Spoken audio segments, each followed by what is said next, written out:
Good day, viewers. My name is David Davis. I'm a pastor of St Albans Community Church, a parish of the Redeemed Christian Church of God based in St Albans in the United Kingdom.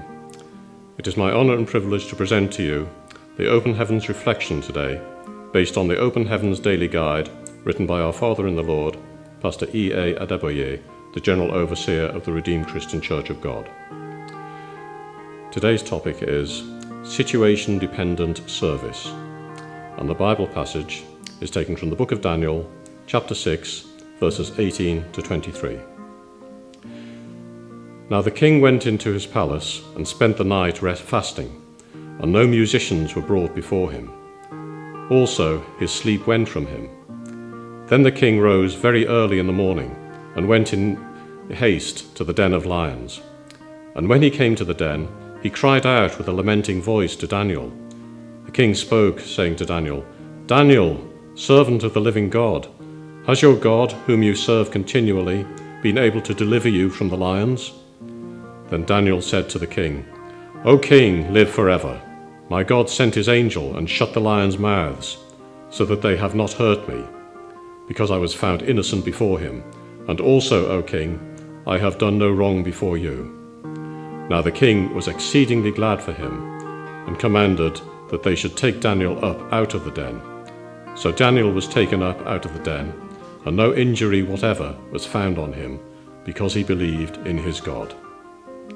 And the memory verse is taken from Daniel chapter 6, verse 20. And when he came to the den, he cried out in a lamenting voice to Daniel. The king spoke, saying, "Daniel, servant of the living God, has your God, whom you serve continually, been able to deliver you from the lions?"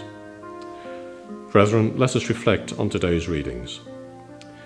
When you look at the story of Daniel in the Bible, you can really agree with him when the statement in Daniel chapter 11, verse 32b was made, "Those who know their God will be strong and do exploits." What does it mean to know your God? It means you understand his ways and you are able to stay with him in every situation. Daniel and his friends, from the start of their story in Daniel chapter 1, knew that for them to please their God, they would not please man. There are so many Christians who would be Christian in church, but when they get to their friends, or any other gathering for that matter, they would simply blend in with the crowd. If you do know your God, you will stand for him and for what would please him in every situation. When they were provided with meals that would make the king take the glory for their performance, they rejected the meal, and the Lord still made them better than their colleagues. In chapter 3, the trial of faith came, whereby they were asked to bow to the idol that was made in the image of the king. They refused to bow down because they knew their God. In one of the most profound statements ever made, they told the king, in verses 16 to 18, "Shadrach, Meshach, and Abednego answered and said to the king, 'O Nebuchadnezzar, we have no need to answer you in this matter. If that is the case, our God whom we serve is able to deliver us from the burning fiery furnace, and he will deliver us from your hand, O king.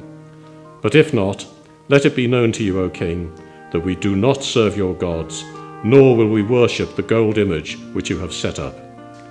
Finally, when Daniel was confronted with accusation, he stood for the truth, and the Lord whom he served delivered him from those who were after his destruction.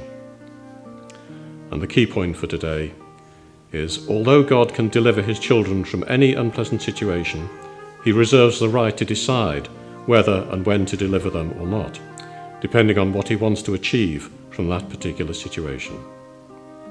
Thank you, and may God bless you all.